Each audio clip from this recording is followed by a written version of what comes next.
Nos anos 80, uma parceria entre a Marvel e a Mattel resultou em Guerras Secretas, um projeto que envolvia uma linha de brinquedos e uma história em quadrinhos. Guerras Secretas foi um enorme sucesso em uma dessas áreas, nem tanto na outra, e aqui no Brasil rendeu uma confusão bem interessante. Em 1984, a Kenner lançou uma linha de bonecos articulados baseados nos heróis da DC Comics, chamada Super Powers. A Kenner ganhou a disputa por essa licença, passando na frente de empresas como a Amigo e a Mattel. A Mattel já tinha o He-Man, que era um grande sucesso, mas vendo a possibilidade de bonecos baseados em super-heróis de quadrinhos virarem uma febre, acharam melhor ficarem garantidos. Então o pessoal da Mattel foi atrás da grande rival da DC, a Marvel. E a Marvel se interessou. Um pré-requisito da Mattel é que a Marvel precisaria lançar alguma publicação especial para impulsionar o lançamento dessa linha de brinquedos. E, por acaso, isso combinava com os planos do editor-chefe da Marvel na época, Jim Shooter, que já pretendia fazer uma história unindo todos os principais heróis e vilões da editora. Jim Shooter é uma das figuras mais interessantes dos quadrinhos. Ele entrou na área com apenas 13 anos. Ele acreditava que as histórias da Marvel eram muito superiores às da DC, então ele estudou as histórias da Marvel para entender como ele poderia escrever algo nos mesmos padrões. E aí, com base nisso, ele escreveu algumas histórias e as mandou para a DC. E a DC comprou as histórias dele e, com 14 anos, ele era um roteirista nas histórias da Legião dos Super-Heróis. Mais tarde, adulto, ele entrou na Marvel, foi subindo lá dentro, chegando ao cargo de editor-chefe em 1978, justamente numa época em que Stan Lee estava mais focado nos projetos de cinema e televisão da Marvel, o que deixou Jim Shooter no comando de todas as decisões criativas da editora. Ele é uma figura bem controversa, que sempre dividiu opiniões. Por um lado, ele implementou várias medidas que favoreciam os criadores. Ele estabeleceu um programa dentro da Marvel de devolução da arte original para os artistas. Ele também fez com que a Marvel começasse a pagar royalties para os criadores depois que as revistas atingissem um mínimo de vendas e também quando os personagens criados por eles virassem brinquedos. E foi durante o seu tempo como editor-chefe que a Marvel teve alguns dos seus melhores quadrinhos, como os X-Men por Chris Claremont, o Demolidor de Frank Miller, o Thor de Walt Simonson, entre várias outras grandes fases de personagens da editora. Por outro lado, ele era um cara bem difícil de lidar, era bem sistemático, tinha que ser tudo do jeito dele. Ele acreditava que seu cargo como editor-chefe significava ser a autoridade máxima no que diz respeito aos personagens da editora. Ele deveria ter a palavra final sobre como cada herói e vilão deveria agir ou pensar em uma determinada situação. Isso sempre levava a conflitos com os roteiristas, que às vezes pensavam naquele personagem de uma forma diferente. Na época em que ele escrevia Legião dos Super-Heróis, ele foi proibido pelos editores de colocar um personagem negro. Por sua vez, Jim Shooter, quando virou editor-chefe, barrou personagens gays na Marvel. Ele não deixou John Byrne revelar que Estrela Polar da Tropa Alpha era gay. Muita gente na Marvel brigou com ele por diversas razões, questões criativas ou problemas contratuais. Teve gente como Marv Wolfman e Doug Mock que saíram da Marvel e foram até a DC por causa de desentendimentos com Jim Shooter. Então, um cara bem complicado. Quando a Mattel veio com esse projeto pedindo uma publicação especial, Shooter estava com planos para fazer uma história épica, unindo vários personagens, em parte porque é algo que ele sempre via em cartas de leitores, especialmente dos leitores menores. Porque as crianças queriam ver todos os heróis reunidos lutando contra todos os vilões reunidos. A Marvel já tinha feito algo parecido em Torneio dos Campeões, uma história que originalmente foi concebida para celebrar as Olimpíadas de Moscou em 1980, mas quando os Estados Unidos saíram das Olimpíadas em protesto contra a invasão soviética do Afeganistão, o projeto foi adiado e lançado 2 anos mais tarde, retirando todas as referências às Olimpíadas. E acabou sendo um precedente dentro da Marvel de uma história unindo vários personagens. A DC já tinha um hábito de fazer grandes encontros, principalmente com as algumas parcerias entre a Liga da Justiça com a Sociedade da Justiça. A ideia de Jim Shooter era fazer uma história chamada Campeões Cósmicos. Ele quis aproveitar essa ideia nessa ocasião dos brinquedos da Mattel. Mas o título teria que ser outro. Foram várias as ideias sugeridas, que seria um nome usado tanto para HQ quanto para a linha de brinquedos. A Mattel tinha feito alguns testes entre crianças e descobriu que tinha duas palavras que despertavam reações positivas nelas: War e Secret. Logo, ficou claro que o nome seria Marvel Super Heroes Secret Wars, ou Guerras Secretas. A Mattel tinha ainda algumas outras exigências. Para eles, a armadura do Dr. Destino, que tinha aquele visual medieval, precisaria ser atualizada para ficar mais futurista, que, segundo eles, seria mais adequado para o gosto das crianças naquela época. Eles também queriam que a história incluísse armas, veículos, qualquer tipo de acessório que pudesse render mais brinquedos. E eles queriam também que os personagens tivessem fortalezas, ou qualquer tipo de estrutura que pudesse virar um brinquedo, como o Castelo de Grayskull. Para Jim Shooter, só tinha um único roteirista na Marvel capaz de escrever essa HQ de Guerras Secretas: ele próprio. Ele contou mais tarde em seu blog que, na época, ele já estava bem atarefado, não precisava de mais essa outra atribuição, mas que os roteiristas da Marvel na época costumavam ser muito possessivos com os personagens que escreviam. Ele mencionou que tinha situações em que ele poderia autorizar um roteirista a usar o Dr. Destino, por exemplo, tradicionalmente um vilão do Quarteto Fantástico, na revista de algum outro herói. Mas aí o roteirista do Quarteto Fantástico poderia não gostar da forma como o Dr. Destino foi escrito naquela história, e aí ele ia lá e escrevia uma história revelando que aquele Dr. Destino era um robô. Então, para Jim Shooter, os roteiristas não sabiam compartilhar seus personagens e ele acreditava que era o único que poderia escrever um grande encontro entre vários personagens, porque colocar qualquer outro roteirista ali daria briga. Como ele era o editor-chefe, seria mais difícil alguém reclamar com ele. Para Jim Shooter, essa história teria a simples função de ensinar as crianças como brincarem com seus brinquedos. Na verdade, ele já tinha experiência com algo por aí, porque anos antes, na DC, ele escreveu o roteiro para o gibi do Captain Action, que era baseado em um boneco.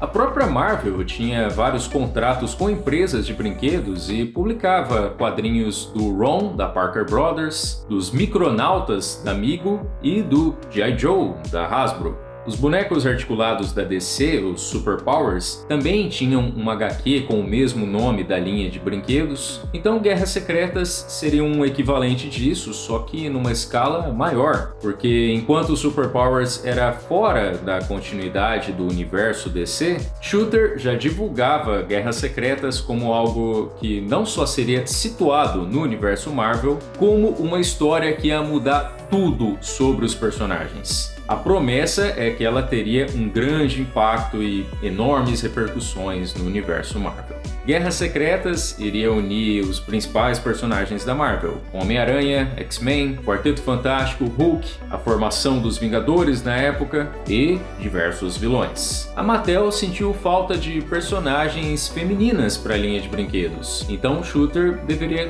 criar algumas novas. O que é curioso, porque na história já tinha a Tempestade, a Capitã Marvel, a Vampira, a Mulher Hulk, mas talvez, isso é só especulação, a Mattel sentiu falta de personagens femininas com um tipo físico específico, porque as novas vilãs criadas por Jim Shooter, a Titânia e a Vulcana, tinham corpos musculosos e talvez estavam mais dentro dos moldes do que a Mattel esperava. E ele também incluiu uma nova Mulher-Aranha. Shooter considerou alguns artistas para desenhar a HQ, vários deles não puderam porque já estavam atarefados demais, como era o caso do John Byrne, que estava desenhando a Tropa Alpha. Então Shooter escolheu o Mike Zeck, que na época desenhava a HQ do Capitão América. O enredo de Guerras Secretas envolvia um ser todo-poderoso, o Beyonder. O Beyonder selecionou alguns heróis e vilões e os manda para o mundo bélico, uma colcha de retalhos cósmica feita com vários pedaços do universo, incluindo partes da Terra. Beyonder declara: destruam seus inimigos e todos os seus sonhos serão realizados. E tem início uma guerra secreta. Lados são tomados, facções são formadas e batalhas são travadas. Ao longo da história, alguns dos pedidos da Mattel vão aparecendo. O Doutor Destino usa uma nave bem brinquedo e em um determinado ponto da história ele absorve o poder do Beyonder e fica com uma nova armadura tecnológica para agradar as crianças dos anos 80. E ele concede poder para duas terráqueas, dando origem a Vulcana e Titânia. Shooter também aproveitou a ocasião para encaixar uma aquisição que ele fez alguns anos antes. Ele comprou de um leitor da Marvel chamado Randy Schuller por $220 a ideia de um novo uniforme para o Homem-Aranha, um todo preto com símbolo vermelho que depois foi mudado para branco. Esse uniforme faria sua estreia em Guerras Secretas, em um momento em que o Homem-Aranha usa uma máquina que falam para ele que é capaz de regenerar seu uniforme, que está todo rasgado, e aí a máquina dá para ele esse novo uniforme com esse novo visual. Dentro da Marvel, todo mundo acreditava que esse novo visual seria um fracasso. Quando rumores sobre um novo uniforme do Homem-Aranha vazaram, a Marvel recebeu várias cartas reclamando sobre a mudança. Jim Shooter pediu para Tom DeFalco, que tinha acabado de assumir os roteiros da revista do Homem-Aranha e que já estava implementando a nova roupa do herói nas histórias, dar fim nela o quanto antes. Só que a Mattel adorou esse novo uniforme porque agora eles poderiam vender duas versões do Homem-Aranha, usando o mesmo boneco, só pintando por cima. Shooter então voltou atrás e pediu para DeFalco manter o uniforme. Essa roupa preta acabou sendo um sucesso e teria um enorme impacto na carreira do herói. A forma como Jim Shooter escolheu escrever certos personagens com certeza teria dado briga se ele não fosse o editor-chefe. O Magneto, nas histórias dos X-Men escritas por Chris Claremont, vinha se revelando um personagem mais complexo que estava buscando a redenção pelos seus atos. Em Guerras Secretas, ele voltou a ser um vilãozão básico e até voltou a usar o seu velho uniforme. Shooter constantemente mandava Mike Zeck redesenhar algumas páginas para tudo se adequar da forma como ele acreditava que era o jeito correto. Isso levou a vários atrasos durante a produção, então o desenhista Bob Layton foi chamado para cobrir algumas edições. Mas Mike Zeck retomou o projeto e foi com ele até o final, que segundo ele foi um trabalho bem intenso. Quando a última edição foi finalizada, Jim Shooter mandou para Mike Zeck uma garrafa de vinho com um bilhete dizendo "A guerra terminou". Zeck contou que abriu a garrafa e bebeu tudo de uma vez. Guerras Secretas, a HQ, foi um enorme sucesso de vendas. Mesmo que a ideia original seja basicamente um panfleto promocional dos brinquedos, a série de 12 edições foi um fenômeno. Já os brinquedos, nem tanto. A Mattel, por alguma razão, não parece ter colocado muito empenho neles. Os bonecos foram todos feitos usando 3 moldes básicos, então não tinha muita variedade na linha. Eles também nem eram muito articulados. Eles eram bem inferiores aos que a Kenner fazia dos personagens da DC, que eram mais detalhados e variados, e cada um tinha uma habilidade diferente. E outro diferencial é que a Kenner manteve uma relação próxima com a DC enquanto planejava os bonecos. Mas a Mattel não trabalhou em coordenação com a Marvel dessa forma. Mesmo Jim Shooter e Mike Zeck acrescentando várias oportunidades para veículos e cenários e acessórios, a Mattel não aproveitou quase nada. Eles lançaram uma base dos heróis e a torre do Doutor Destino, mas nenhum desses se parecem com a forma como estão nos quadrinhos. E a base que o Magneto montou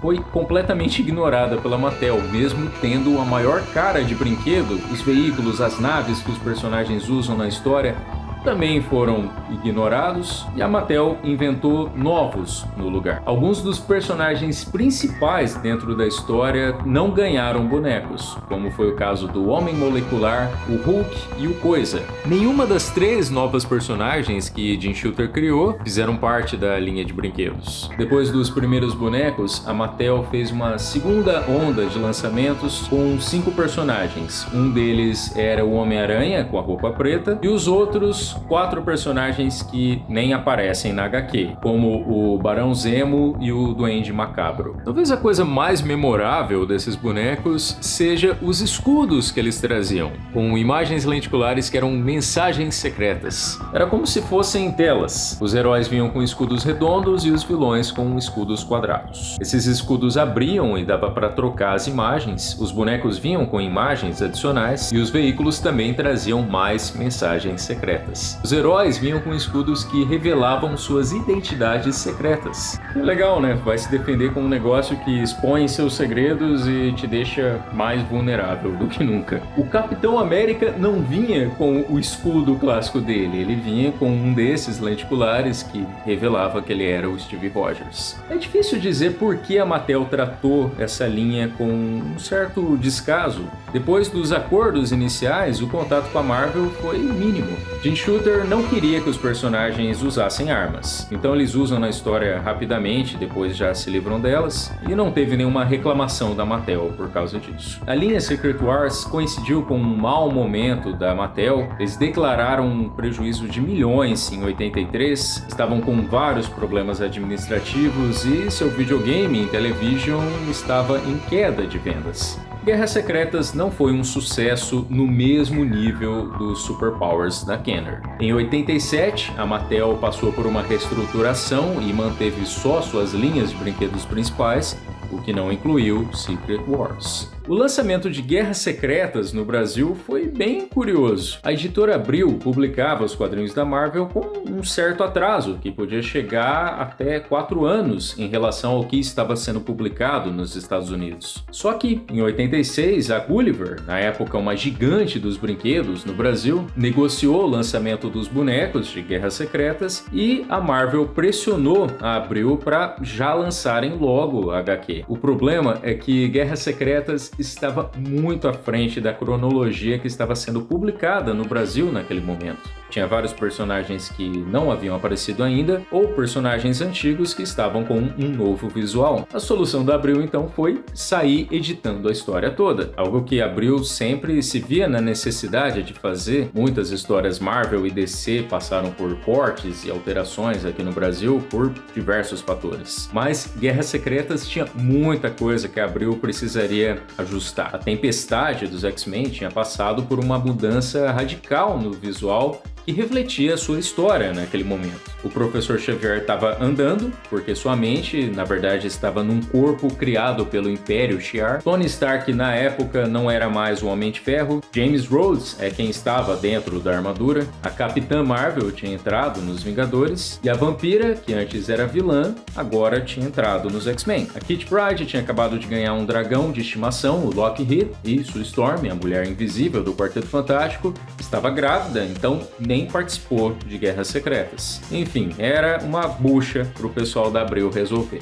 Então eles foram lá fazer diversos cortes. O dragãozinho Lockheed, cortado. A Vampira, que na época no Brasil ainda era vilã, fora. Assim como a Capitã Marvel. A Abril decidiu tratar James Rhodes como se fosse Tony Stark. Em uma parte que mostra o braço dele, a Abril optou por pintar sua pele para parecer que ele era branco. Numa visão que Reed Richards tem de sua esposa, Sue Storm, redesenharam a Mulher Invisível para remover sua gravidez. Pelo menos não usaram a saída mais fácil, que seria só apagar ela e falar, é a Mulher Invisível, ela tá invisível. Mas teve alguns casos que a Abril, em vez de apagar ou alterar, preferiram contornar. Talvez porque seria impraticável redesenhar, porque são personagens que aparecem bem mais. A Abril alterou os diálogos e a arte para fazer como se o Beyonder tivesse concedido ao Professor Xavier a habilidade de andar. E também fez com que fosse o Beyonder que transformou a Tempestade e a deixou com um novo visual e com uma personalidade mais agressiva. Só que nas suas séries regulares, fora de Guerras Secretas, a Abril ainda não estava pronta para implementar essas mudanças nos personagens. E nem o novo uniforme preto do Homem-Aranha, ainda estavam longe desse ponto na cronologia. Então eles precisariam ter alguma desculpa para se livrarem desses elementos quando chegassem no final de Guerras Secretas. Então, na última edição, quando os heróis estão voltando para a Terra, a Abril criou uma sequência mostrando que o Beyonder estava desfazendo essas alterações. Essa é uma parte exclusiva do Brasil. O curioso é que o uniforme negro do Homem-Aranha já tinha aparecido no Brasil antes de Guerras Secretas, porque tinha um quadrinho de Transformers que era feito pela Marvel que a Abril optou por não publicar, mas a editora RGE pegou a licença e teve uma edição com um crossover entre Transformers e o Homem-Aranha, e essa revista foi publicada no Brasil antes de Guerras Secretas. O primeiro número de Guerras Secretas publicado pela Abril vinha junto com um álbum de figurinhas, e até o número 4 de Guerras Secretas vieram todas as figurinhas necessárias para completar o álbum. Guerras Secretas foi um sucesso de vendas para a Abril, mas depois da publicação de Guerras Secretas, a Abril teve que fazer mais alguns malabarismos para alinhar as modificações dos personagens com as suas explicações, porque logo chegaria o ponto que explica o visual da Tempestade, por que o Professor Xavier estava andando. Teve várias confusões. Em uma ocasião eles mencionaram que aquele final exclusivo do Brasil era uma realidade alternativa, que é sempre uma desculpa bem prática. Eventualmente a cronologia chegou no ponto de Guerras Secretas e a Abril usou a revista do Capitão América para publicar um resumo